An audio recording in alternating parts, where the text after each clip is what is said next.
Foi lá, né? Então podemos começar. Então a gente está retomando, né, a nossa aula, é 25 mesmo nessa aula. É 25. Tá, que a gente está agora discutindo um pouquinho melhor, né, a estrutura da corrente carregada de spin 1, né? Bom, esse termo aqui, basicamente, a gente já tinha dado a devida atenção a ele, depois a gente pode só passar para o espaço de Fourier para ver a decomposição do espaço de momento, mas vamos observar aqui a seguinte coisa. Vamos, bom, nós estamos olhando o campo, né, com todos os seus acoplamentos. Então a gente colocou o campo acoplado, e essa equação Monchel aqui é a equação Monchel, não do campo livre, não é o campo livre Monchel, quer dizer, spin 1 Monchel com acoplado, né? Minimamente pela derivada covariante e não minimamente por aquele termo que nos dá o fator 2. Acoplado minimamente, né?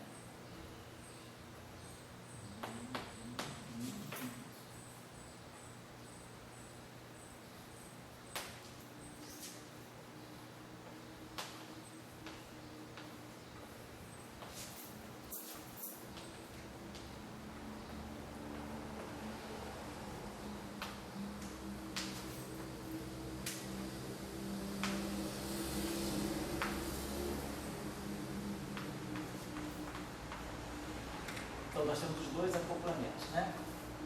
Então, quer dizer, a gente tem um acoplamento, quer dizer, esse Monchel ao qual nós estamos nos referindo, ele tem o acoplamento mínimo, que vem da derivada covariante, e tem o acoplamento não mínimo, que vem do termo de pó.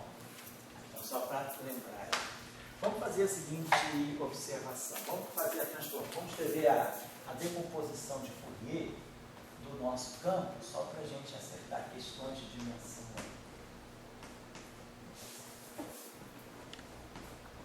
É o seguinte.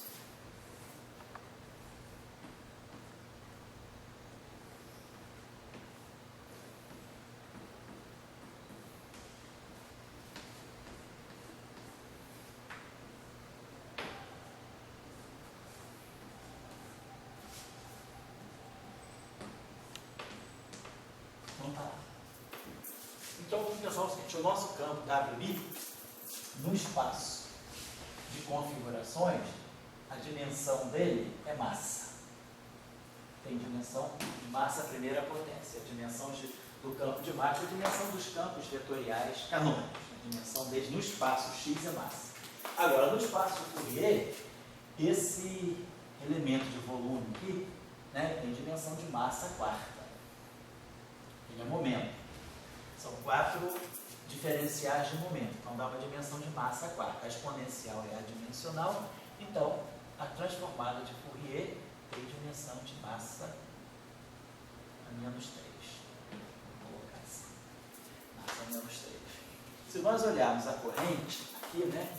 A nossa corrente, ela tem dimensão de massa ao cubo. 1, 2, 3. Massa, massa, massa. Então, agora vamos olhar a dimensão da corrente no espaço de configurações, quer dizer, Ji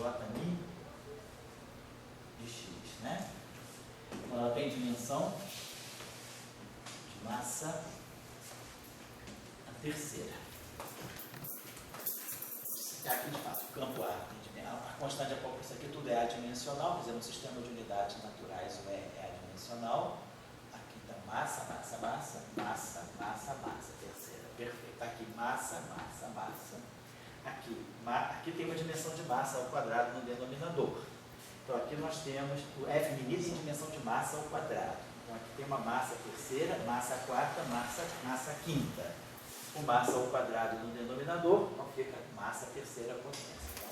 Então, tudo certinho, tudo dentro da dimensão homogeneamente dimensional. Todos os termos isoladamente tem que ter dimensão de massa terceira e tem. Aqui tem esse massa ao quadrado aqui, que compensa. Então aqui tem 2 e 1, 3. Massa terceira, massa quarta, massa quinta, massa ao quadrado no denominador da massa terceira. Vamos colocar a coisa desse modo assim. Agora vamos imaginar que é o seguinte, olha só, esse termo aqui, ele tem, no caso de Dirac, né, esse termo seria um termo do tipo cidade, sim, como a gente analisou a corrente de Dirac no Shell, que fez a decomposição de Gordon, com a presença do campo eletromagnético, aparecia esse termo aqui que a gente sabe, a gente interpreta isso aqui como sendo uma densidade, né, de partícula, né, quer dizer, partícula por unidade de volume. Então, vamos imaginar aqui o seguinte, esse termo aqui tem que ter dimensão de massa ao cubo. Se eu quiser interpretar esse termo aqui como um termo que tenha dimensão de partícula, por exemplo, número, isso aqui é uma densidade, alguma coisa por unidade de volume. Então, esse dado aqui, se a gente quiser interpretar ele como número de partículas, quer dizer, a densidade de partículas, vamos dizer assim, densidade de partículas, se eu quiser, vamos pensar que esse objeto aqui é uma densidade, não de carga, né? Uma densidade de partículas, vamos pensar assim. Porque é o que basicamente acontece na equação de Londres, né? Então, para ele ter uma densidade de partículas, isso aqui é partícula por unidade de volume. Então, quer dizer, isso aqui então seria o número de partículas, vou colocar assim, por volume. Só que volume é massa, comprimento ao cubo. Então, se isso aqui tem dimensão de comprimento ao cubo, isso aqui vai ter dimensão de comprimento, teria dimensão de massa ao cubo, né? Porque isso aqui é 1 sobre comprimento é massa. Então, 1 sobre comprimento ao cubo é massa ao cubo. Então, esse termo todo aqui, ele teria que ter dimensão de massa ao cubo para representar uma densidade. Mas, no entanto, a dimensão dele é massa ao quadrado. Aqui a gente sabe, a dimensão canônica do quadrado é massa. Então, esse termo aqui tem dimensão de massa ao quadrado. Então, a gente pode imaginar que, para esse termo aqui descrever alguma coisa que tem uma densidade de partícula, ou seja, partícula por unidade de volume, esse termo aqui tem dimensão de massa ao cubo. Então, estaria faltando uma dimensão de massa no denominador, para dar a esse termo aqui a dimensão correta, que é massa ao quadrado. E aí, se eu quero ver que isso aí é uma massa ao cubo, né, quer dizer, se é uma densidade, isso vai ter necessariamente dimensão de massa ao cubo. Então, talvez precise trazer uma potência de massa para o denominador. Mas vamos observar aqui uma coisinha só. Vamos pegar, por exemplo, a equação da partícula livre. Vamos pegar o campo livre, só para a gente ter uma ideia. O campo livre, a equação de movimento ficou assim, né? O campo livre. Nós estamos querendo fazer o quê? Discutir um pouco a dimensionalidade. Então, vamos olhar a dimensionalidade pegando o campo livre, né? Então,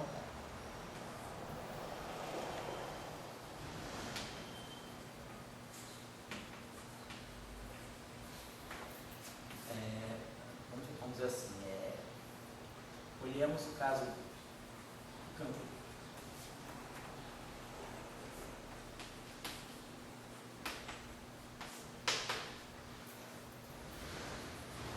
Então, a nossa equação de campo era isso aqui, né? dmi, wmi, mais n2, wi igual a zero. Campo livre. Aí, do campo livre decorre a condição subsidiária. dmi, wi igual a zero. Essa condição subsidiária, no espaço dos momenta, ela vai ficar, no fundo, isso aqui. Se eu fizer essa relação aqui para o espaço dos momentos, ela vai ficar Pi, WTI, igual a zero. Só derivar aquela equação e o que é derivada no espaço de configurações, no espaço de Fourier vira esse menos IT. Aqui, no fundo, é Pi, WI, igual a zero. Então, isso aqui está me dizendo que eu tenho essa relação. P0, que é energia, W zero, menos P escalar, W vetor, igual a zero. Seria a equação aliada, né, em geral. Então, a gente tira daqui, por exemplo, que o W zero V sobre E escalar a parte vetorial. Então a gente já vê que toda a informação está na parte vetorial. Porque se eu conhecer a parte vetorial, eu automaticamente sei o W tio zero. Vejam ainda o seguinte, que essa relação aqui, P sobre E, é a mesma coisa que V sobre C. A coisa é, né? P é momento relativístico, é mv gama, e a energia é mc2 gama. Estou tirando C, vamos fazer C igual a 1. Então, se eu divido P por E, essa massa se corta e o gama se corta. Então, P sobre E é o próprio V. Então, isso aqui é a mesma coisa que a velocidade escalar dada. Então, se essa velocidade é muito baixa, né, esse V é muito menor do que C, esse campo aqui, quer dizer, o W tio zero, vou colocar assim, a gente vê que o W tio zero é da ordem V sobre C do W vetor. O W tio vetor não está sem módulo. Estou pensando em módulo, né, em termos de módulo. Então, em termos de módulo, esse cara aqui é muito menor do que o W, ou seja, se eu estiver no limite não relativista, se eu estiver no limite bastante relativista, eles ficam na mesma ordem. Mas numa aproximação não relativística, quem domina é o W. Então, na verdade, o W vetor é que deve ser a parte física. Vamos imaginar o seguinte, se a gente vai para o referencial de repouso da partícula, no referencial de repouso o momento é zero. Certo? Referencial de repouso, o momento é zero. Se o momento é zero, o W tio é zero. Então, no referencial de repouso, W tio é zero, o momento é zero, a velocidade é zero. Então, se a gente olhar, vamos dizer assim, no referencial de repouso, deixa eu apagar essa equação, vou apagar isso aqui. Então, vamos assim.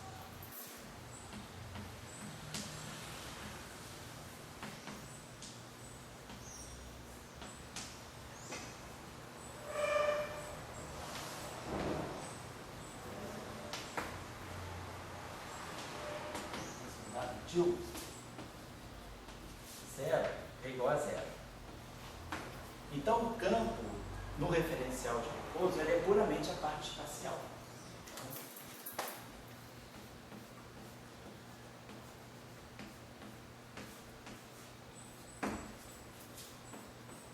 W tio vetor. E aí, é claro, esse vetor é um vetor tridimensional. Então, ele pode ser escrito em termos de três vetores independentes. Né? Então, ele seria escrito em termos de três vetores independentes. Então, eu posso escrever, na verdade, eu tenho 3 graus de liberdade. A gente entende que vai ter 3 graus de liberdade físicos, correspondendo, né, às três componentes independentes desse vetor aqui. Eu posso expressar esse vetor numa base de vetores tridimensionais, então eu tenho 3 graus de liberdade físicos correspondentes, né, a esses vetores. Depois a gente pode especificar melhor quem são esses vetores em termos de polarização. Por enquanto, vamos dizer que a gente tem esses 3 vetores aqui. Então, a gente teria que buscar, vamos pensar assim, né, uma normalização da função de onda. Se a gente pensar nesse W aí, como descrevendo a função de onda de uma partícula vetorial, que é uma partícula vetorial, quer dizer, uma partícula espinorial, ela é descrita por uma função de onda que é um espinor de Dirac. Quer dizer, o campo, ele dá a estrutura da função de onda, né? E então a gente poderia, quer dizer, vamos pensar aqui o seguinte, a gente teria que ter uma normalização para esse campo aqui. Quer dizer, esse objeto aqui tem dimensão de massa. E esse objeto aqui tem dimensão de massa a menos 3. Então a gente poderia pensar o seguinte, né? Se a gente normaliza, vamos pensar assim, se a gente normaliza essa função de onda, se eu fizer alguma coisa do tipo observe assim, W tio mi está. Ou vamos pegar só a parte vetorial mesmo, né? W tio vetor, isso é um vetor complexo, está. O campo é complexo, né? Escalar. W tio vetor, quer dizer, eu não posso impor que isso aqui seja 1, porque esse objeto aqui tem dimensão de massa a menos 3, né? Esse objeto aqui tem, né, a dimensão dele de massa a menos 3. Vamos dizer que a gente fizesse, não sei se a gente fizesse a seguinte normalização. O que nós estamos querendo, né, é que esse campo aqui, essa grandeza aqui, traga, né, uma massa no denominador. Então, eu quero relacionar, o que nós estamos querendo fazer é relacionar o W star W, querendo relacionar o W star W com a densidade de partícula. Mas aí a gente está com um problema de dimensão. Esse cara aqui tem dimensão de massa ao quadrado, e se isso aqui for representar uma densidade de partícula, isso aqui teria dimensão de massa ao cubo. Então eu estou precisando, né, de alguma massa no denominador. Então seria razoável, né, se nós pudéssemos interpretar, né, quer dizer, esse W star W trouxesse uma potência de massa no denominador. Ou seja, o que eu estou querendo fazer é isso aqui. É dizer que, na verdade, esse objeto aqui, como com dimensão de massa ao quadrado, ele deveria ser a densidade de partículas, que é massa ao cubo. Então, eu gostaria que esse termo aqui, ele estivesse representando para nós, que esse termo aqui seja para nós a densidade de partícula por unidade de volume, dividido por massa. Por quê? Isso aqui tem dimensão de massa ao cubo, e isso aqui tem dimensão de massa. Então, isso aqui dá massa ao quadrado, que bateria com isso aqui, que tem dimensão de massa ao quadrado. Então, o que nós estamos querendo é fazer um fechamento dimensional para poder ver que isso aqui representa. Quer dizer, aqui apareceria, então, um termo de massa no denominador, e a gente teria aqui a densidade de partícula. É isso que a gente está querendo ver. Porque esse termo aqui é o que a gente chama de termo de Lomb. Isso aqui a gente já tinha interpretado, é a corrente convectiva, que vai carregar o momento da partícula, e aqui é o termo que acopla com a densidade. Mas vamos só apurar um pouquinho melhor, né? Como é que a gente poderia ter uma motivação para chamar isso aqui de massa? Quer dizer, vamos pensar o seguinte, no referencial de repouso, quer dizer, então esse objeto aqui, esse W2, tem que ter dimensão de 1 sobre massa. Vamos fazer a seguinte coisa aqui,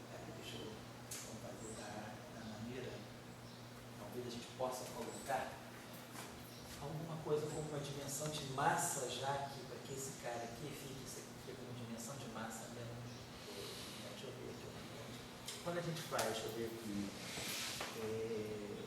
o elemento de volume, né, quer dizer, vamos pensar aqui, esse objeto aqui é D4P.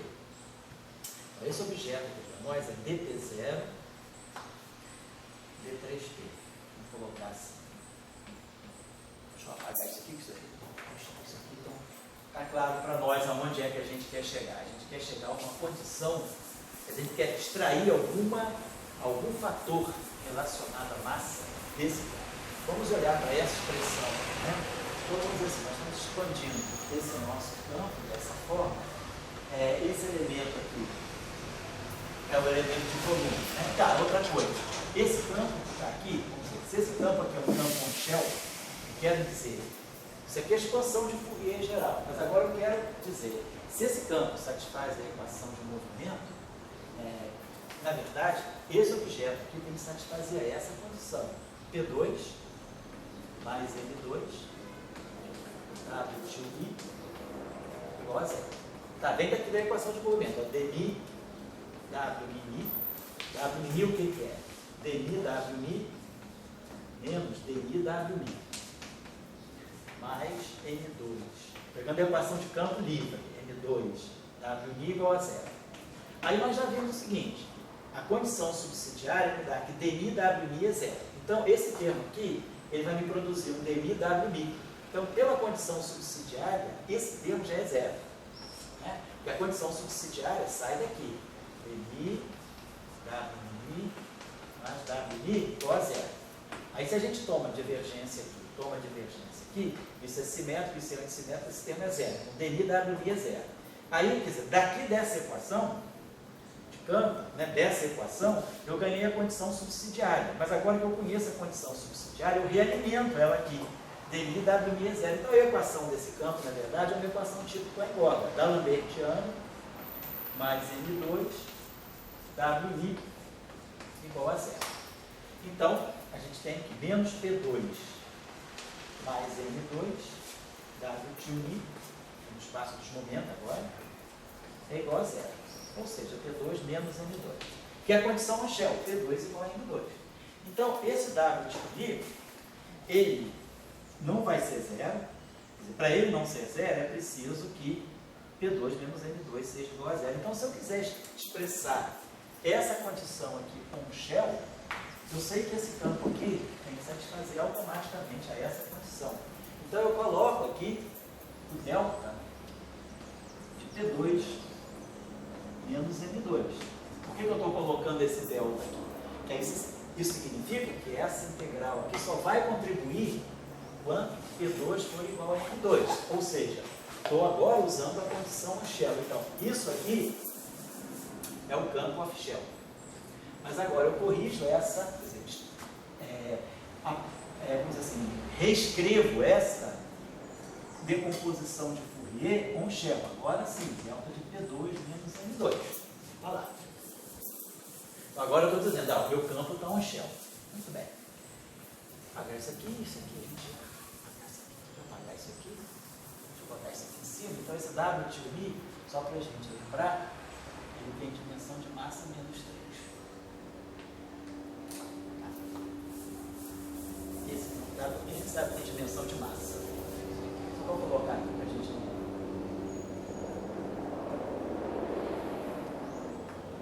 Massa 1, massa menos 3. Agora colocamos essa condição aqui, com Shell. Implementamos a condição com Shell. Certo? Bom, e aí a gente agora pode pensar. Essa integral aqui, vou trabalhar só o lado direito. A integral de P0, D3P, sobre 2π a 4. Vou colocar W de P a menos I. P0, esse P, menos P, escalar X, tá? E aí aqui, delta de P2 menos M2. Vamos escrever isso aqui, P2 menos M2 é P0 ao quadrado. Então isso aqui é delta de P0 ao quadrado menos P2 menos M2. Então tem essa minha delta e isso aqui. Vamos escrever isso aqui como uma delta de P0. A gente sabe o seguinte, que delta de uma certa função f de x pode sempre ser escrito, né, como um somatório sobre todas as raízes da equação f de x igual a zero. Suponhamos que essa equação f de x, esse delta só vai contribuir quando o argumento é zero. Então, f de x, esse delta só vai ser infinito, só vai contribuir quando o f de x for zero.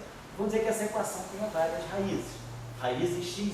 Então, eu vou somar sobre todas as raízes dessa equação o delta de x menos a iésima raiz, somação em i, então, somatório em i,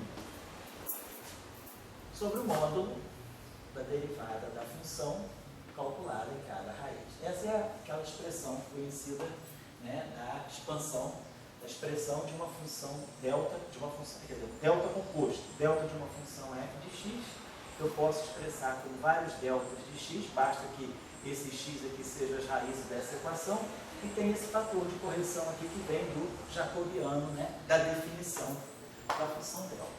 Então, vamos olhar para essa equação. Essa equação aqui tem raízes P0 igual a mais ou menos raiz quadrada de P2 mais M2. Tá? P2, mas vamos chamar isso aqui de E0. Vamos chamar de E, mais ou menos E de P. Que é a energia da partícula on-shell. Quer dizer, a partícula relativística de massa M, se ela é on-shell, a energia dela é a raiz quadrada de P2 mais M2. Então vamos chamar esse mais ou menos, vamos chamar essa energia, esse E, que é uma grandeza positiva, é a raiz, né? Quer dizer, o E é isso aqui. E de P é essa raiz aqui. Então eu tenho duas raízes. Essa função, se eu quiser usar essa expansão da função delta, eu tenho que levar em conta duas raízes aí. Então, isso aqui daria para nós, vamos dizer assim, delta de P0 menos E sobre, vamos calcular a derivada dessa função em relação à variável que eu estou expandindo. Eu estou fazendo delta em P0, estou expandindo essa função como um delta de P0. Então eu vou derivar essa função em relação a P0. Dá 2P0. P0, então, é o próprio, então, sobre 2P0, né? Vamos botar aqui. Só que, né? É bom botar aqui 2P0. 2P0 aqui sobre o módulo, né? Dois módulos de P0. E mais o delta da outra raiz, que é menos E. Então, uma raiz é mais E, fica delta de x menos a raiz. Uma raiz é E, a outra raiz é menos E. Então, isso aqui mais E, sobre também 2 módulo de P0. Só que P0, né, nesse caso aqui para nós é o E. Então, eu posso escrever isso aqui, que a função delta está aqui. Isso aqui é 2E, isso aqui é 2E. Que aí a gente aqui também usa o seguinte, delta de x menos x0 vezes uma função f de x é o delta de x menos x0 vezes o f de x0. Então, como aqui eu tinha 2P0, né? Quer dizer, aqui eu tinha 2 módulos de P0 e aqui eu tinha também 2 módulos de P0. Então, isso aqui está fazendo papel, isso aqui é uma função da coordenada da função delta. Quer dizer, como essa função aqui só contribui quando P0 for igual a E ou P0 for igual a menos E, eu já posso substituir esse P0 aqui por mais E ou menos E. Mas como aqui está em módulo, então aqui vai aparecer E, aqui vai aparecer E, vamos colocar assim. Então, na verdade, essa função delta aqui, ela vai ser, vamos poder substituir, ela, vou botar aqui, tem isso aqui, vamos substituir essa função delta aqui por essa só. Então vai ter um fator 2E, então já vai entrar aqui um fator, vamos botar assim, 1 sobre 2E. E onde esse E aqui, para nós é raiz quadrada de P2 mais N2. Esse aqui é o nosso E.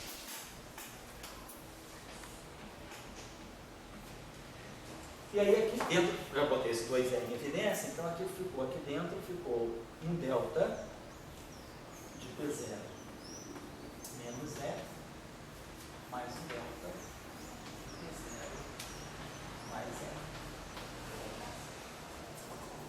Então só fiz a substituição do delta ali.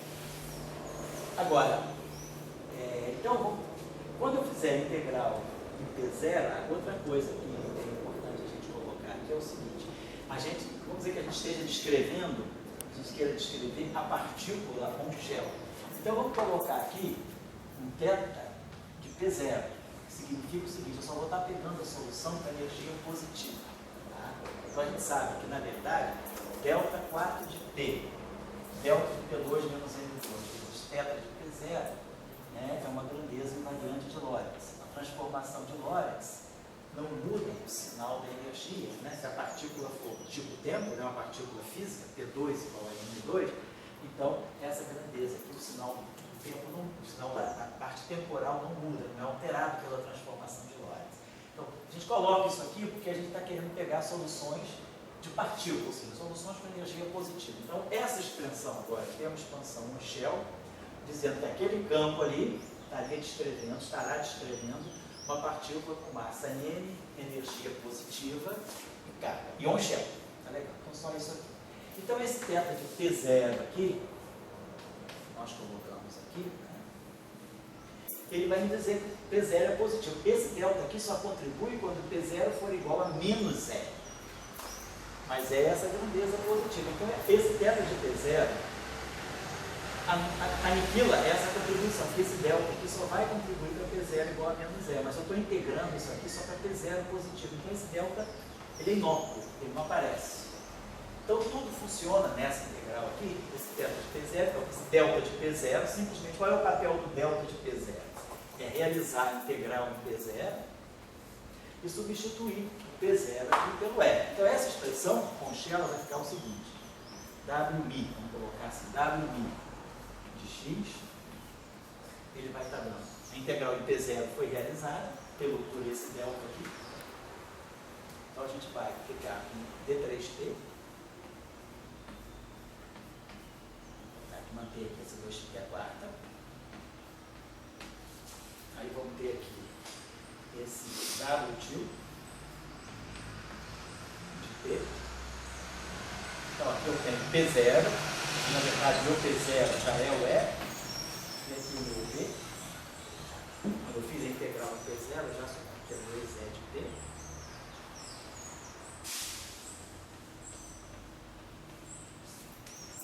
E aqui vou botar a exponencial de I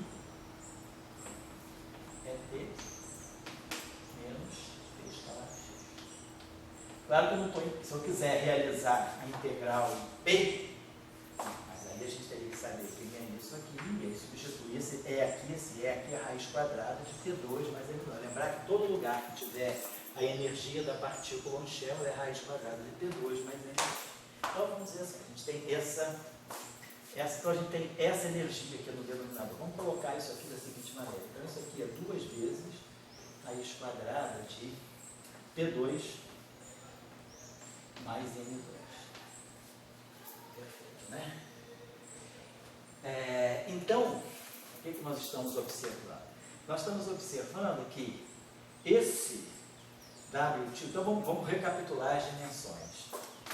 Esse Wmi aqui, ele tem dimensão de massa. Então aqui agora nós temos uma massa a terceira. Aqui nós temos uma massa. E aqui nós temos um W2. Então, desse lado aqui eu tenho massa. Então, isso aqui está me dando. Então, tem uma massa terceira que vem daqui, e esse fator de normalização, quer dizer, esse E aqui, me dá uma massa no denominador. Então, agora, D3P sobre essa raiz tem dimensão de massa ao quadrado. Então, esse W tio Mi, agora, da expressão on-shell, ele vai ter dimensão de. Aqui tem dimensão de massa, né? Então, esse cara aqui tem dimensão de massa.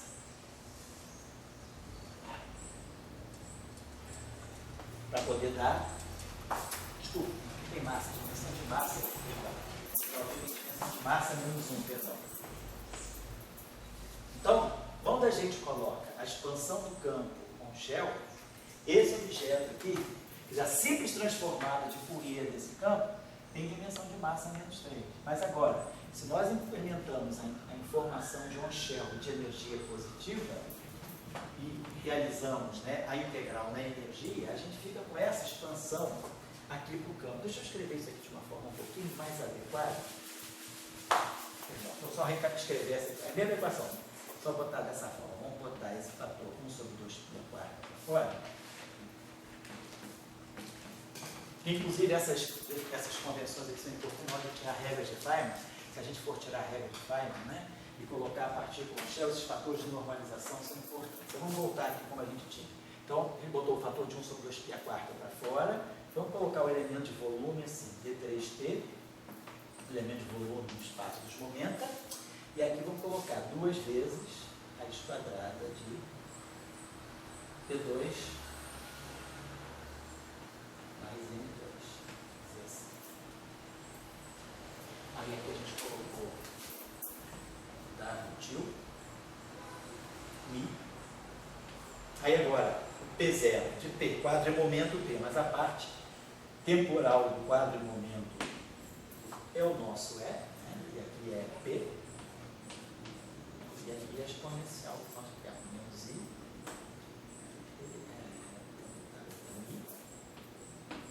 PX, né? Menos ômega T, menos E. E aqui lembrando que esse E aqui, né?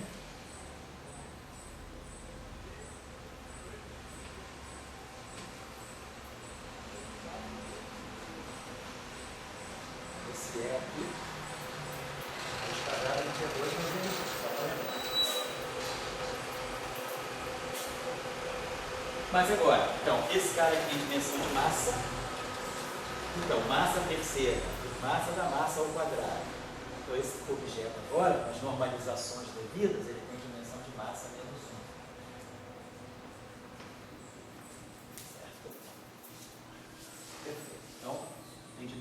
massa menos 1. Então, deixa eu apagar isso aqui. Ao normalizar essa função de onda aqui, então, no espaço dos momentos, né, a gente poderia, a gente imaginar, então, a gente vai produzir aqui alguma coisa que tem uma massa. Então, ao normalizar essa função aqui, tá? Então, aqui a gente for escrever o W mi star, W mi, a gente vai estar tirando, né, quer dizer, essa função de onda aqui, ela tem que ter dimensão de massa menos 1. Então, a normalização dela, né, quer dizer, W tio mi star, W tio mi, isso aqui não pode ser normalizado a 1, porque isso aqui tem dimensão de massa menos 1, o W tem dimensão de massa a menos 1. Então, isso aqui não posso ser colocado, esse objeto aqui tem dimensão de massa menos 1, massa menos 1, então esse objeto aqui teria que ter dimensão de massa menos 2. O que a gente pode fazer, né, seria, se eu dividir esse cara aqui por 1 sobre raiz da massa, assim, se eu definir esse objeto aqui, se eu poderia, quer dizer, esse objeto aqui, para ser normalizado, ele não pode ser normalizado a 1, ele teria que ser normalizado a n-2, isso? Teria que ser alguma coisa como, por exemplo, tem que ter dimensão no final do dia de 1 sobre n2, né? Tem massa menos 1, massa menos 1. Então eu poderia, posso escolher, por exemplo, a minha normalização, né, que esse cara aqui tenha dimensão de 1, quer dizer, né, deixa eu ver aqui, a gente já tem esse raiz de P2 mais N2 aqui, que está me dando uma dimensão. Quer dizer, a pergunta é esse carinha tendo dimensão de massa menos 1, talvez eu pudesse fazer o seguinte, se nós quisermos, né, esse cara tem dimensão de massa, tá? O que nós estamos precisando aqui é que aqui apareça um fator de 1 sobre massa, nesse produto, no quadrado, apareça um produto, alguma coisa que seja 1 sobre massa. Então, se eu multiplicar um WMi por outro WMi para ganhar aquela expressão, quer dizer, eu vou ter um WMi dado por essa expansão. E o outro WMi dado por uma expansão semelhante, só que em vez de integrar em P, eu vou estar integrando em Q. Vou usar essa expressão aqui 2 vezes, né, para poder interpretar essa grandeza aqui. Então, aquela grandeza deveria fazer com que aparecesse no denominador alguma coisa com uma massa, tá certo? Então vamos dizer o seguinte, né? No referencial de repouso, P2 é 0, P é 0, eu teria uma massa aqui no denominador, tá certo? Então, ficaria com essa dimensão correta aqui, tá? W tio mi tem que ter dimensão, W tio mi tem dimensão de massa menos 1. O que eu posso fazer para aparecer apenas uma massa? Se eu redefinir esse W tio mi como sendo 1, vamos dizer assim, 1 sobre raiz de massa, vamos colocar assim, e aqui um W2 tio mi, vamos colocar assim, só que eu estou redefinindo dentro de uma escala, que é a massa. Então esse cara aqui tem dimensão de massa a menos 1. Como aqui eu tenho uma massa a menos meio, então esse cara aqui teria dimensão de massa a menos meio. Então esse cara aqui seria massa menos 1. Aqui nós temos massa a menos meio. Então é claro que esse cara aqui também deveria ter dimensão de massa a menos meio. Então eu poderia jogar esse fator aqui de 1 sobre n, né, tá certo? 1 sobre n. Nada me impede. Quer dizer, eu estou tentando fazer, o que eu estou querendo? Eu estou querendo moldar o meu campo a representar, né, uma grandeza física que eu estou precisando. Então, seria conveniente, ao invés de trabalhar com esse W tio mi, que a gente, deixa eu apagar isso aqui, a gente colocasse, pode redefinir, quer dizer, redefinir isso aqui a menos de uma variável, quer dizer, a menos desse fator, quer dizer assim, raiz de n. Porque aí a coisa fica, quer dizer, eu vou ter esse cara com dimensão de massa menos meio e esse cara aqui, quer dizer, automaticamente quando eu multiplicar esse campo por esse outro campo dentro dessa expressão aqui, eu vou produzir um raiz de n daqui, esse cara aqui vai trazer esse raiz de n, e o outro cara vai trazer um outro raiz de n. Então, vamos adotar o seguinte, vamos adotar essa expansão aqui, onde, é claro, a gente vai deixar isso aqui é algo a ser calculado, né? Mas a gente deixaria esse vetor aí com esse fator, e aí a gente poderia colocar isso aqui assim. Então, a gente vê que a gente pode interpretar esse objeto aqui como sendo uma densidade de partícula dividido pela massa. Então, a gente vai, quer dizer, eu estou chegando àquilo lá, guiado pela necessidade de interpretar isso aqui. Então, vou querer, já que eu quero interpretar isso como uma densidade de partícula sobre massa, uma densidade de partícula sobre massa, eu entendi que isso tudo aqui é independente daquilo lá. Mas para eu poder bater essa decomposição aqui com aquela minha necessidade de interpretar isso aqui como densidade sobre massa, é conveniente, quer dizer, quando formos descrever o campo, esse objeto aqui que vai fazer o papel da função de onda, um shell, ele seja normalizado dessa forma. Ele tem aqui esse 1 sobre raiz de n. Quer dizer, ele na verdade, ele tem dimensão então de massa menos meio. Então esse W tio I aqui, vamos colocar assim. Então, se for uma escolha nossa, esse W tio I nosso, ele vai ter dimensão de massa a menos meio. Então a gente foi transformando, isso aqui era massa menos 3, aí chegamos aqui a massa menos 1, aí vimos que é mais conveniente ainda manter esse raiz aqui e botar um massa menos meio aqui. E aí quando a gente normalizar esse cara, massa menos meio, isso aqui vai dar 1 sobre massa. Então por que eu estou colocando isso? Depois nós vamos ver que a gente vai poder relacionar então esse dado tio I, a gente vai colocar ele como sendo 1 sobre raiz de massa vezes os vetores de polarização. Então, vamos trabalhar isso depois, não vou deixar para poder interpretar depois esse termo. Então, desculpa aí, a argumentação é um pouco confusa, né? Mas vamos só colocar as ideias no lugar. O que a gente está querendo em analogia com o caso de Dirac, com o caso escalar, que nós vimos na aula passada, a gente terminou a aula passada dando o exemplo do caso escalar e associando com o termo de Long. O termo de Long, ele acopla a densidade, o potencial vetor com a densidade de partículas carregadas, não com a carga, com a densidade de partículas. Então, densidade de partícula tem dimensão de 1 sobre massa, tem dimensão de 1 sobre comprimento a terceira, ou seja, massa a terceira. Eu preciso que esse termo aqui, que tem dimensão de massa ao quadrado, ele represente alguma coisa que tenha dimensão de massa a terceira. Então, o único jeito é eu botar um N aqui, eu corrijo. Isso aqui é massa a terceira sobre massa da massa ao quadrado. Isso aqui é massa, então isso aqui é massa ao quadrado e isso aqui é massa ao quadrado. Muito bem. Para trazer essa massa para cá, nós começamos olhando a decomposição do campo em termos, né, das suas funções de onda. Quando a gente vai pensar que o campo depois é quântico, a gente tem que decompor o campo em suas componentes de Fourier. E as componentes de Fourier vão fazer o papel das funções de onda. E aí a gente viu que parece esse fator de normalização, esse fator aqui que vem da função delta, esse fator de integração aqui. Esse fator de integração já me reduziu a dimensão desse cara de massa menos 3 para massa a menos 1.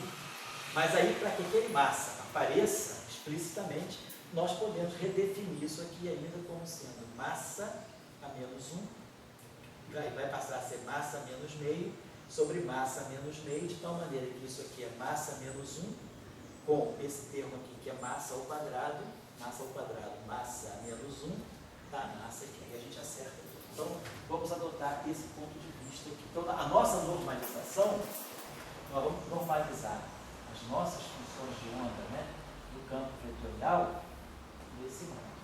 Dado isso aqui é transformado de Fourier. Dado tio I igual a 1 sobre.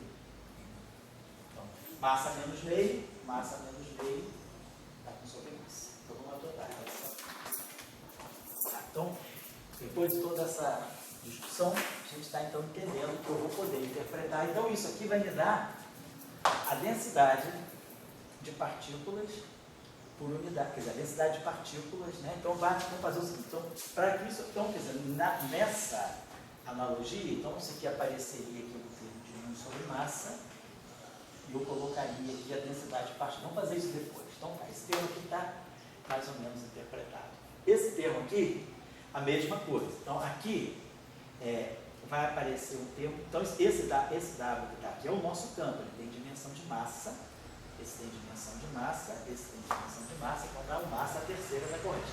Essa matriz é uma matriz numérica. São geradores de grupo de Gauss, a matriz de spin. Aí é a dimensional. Da mesma forma, no espaço de Fourier, né, quer dizer, então, esse objeto aqui tem uma dimensão, ele está representando para nós uma densidade. Aqui eu teria essa função de onda aqui, quer dizer, quando eu for passar para o espaço dos momentos, né, que eu li, vai ter 1 sobre raiz de n aqui, nesse termo. Então, cada W desse vai trazer sempre 1 sobre raiz de n. Então, nós vamos ter aqui 1 sobre raiz de n aqui, 1 sobre raiz de n aqui. Então, isso aqui vai produzir para nós depois aqui um fator de n no denominador. E esse fator de n no denominador vai estar justamente dando para nós aqui, ó, algo como a razão entre a carga e a massa, que é o magneton de Bohr. Então, isso aqui vai estar correto, vai ser bem interpretado como o magneton de Bohr. Mas agora vamos só olhar o seguinte, a gente quer que esse termo aqui deverá representar para nós a interação magnética, quer dizer, a corrente, né, se a gente acoplar. Então vamos pensar, o termo de, vamos fazer essa discussão. E isso aqui talvez, estou só desconfiado que isso aqui talvez nos obrigue, na nossa definição, colocar aqui dentro um fator 2. Só colocar esse fator 2. Vamos entender se isso vai acontecer ou não. Então, isso aqui eu posso apagar. Então, gente, o que nós estamos fazendo aqui, vamos dizer assim, essa cozinha, na verdade, a gente está construindo um modelo. Então, a gente está tentando ver, quando a gente for jogar isso aqui numa discussão clássica, para representar o que é a corrente eletromagnética do spin 1, a gente já vai estar levando, né, quer dizer, a gente está querendo construir uma interpretação para essa corrente a partir dos campos, querendo relacionar, né, com aquilo que a gente já sabe, da equação de London, da interação de Pauli, que é a interação magnética. Então, vamos ver o que é a interação de Pauli. Vamos manter isso aqui. Então, nós vamos estar guardando, deixa eu apagar isso aqui. Então, deixa eu guardar essa expressão aqui para nós. A expressão vai ser importante para nós. Então,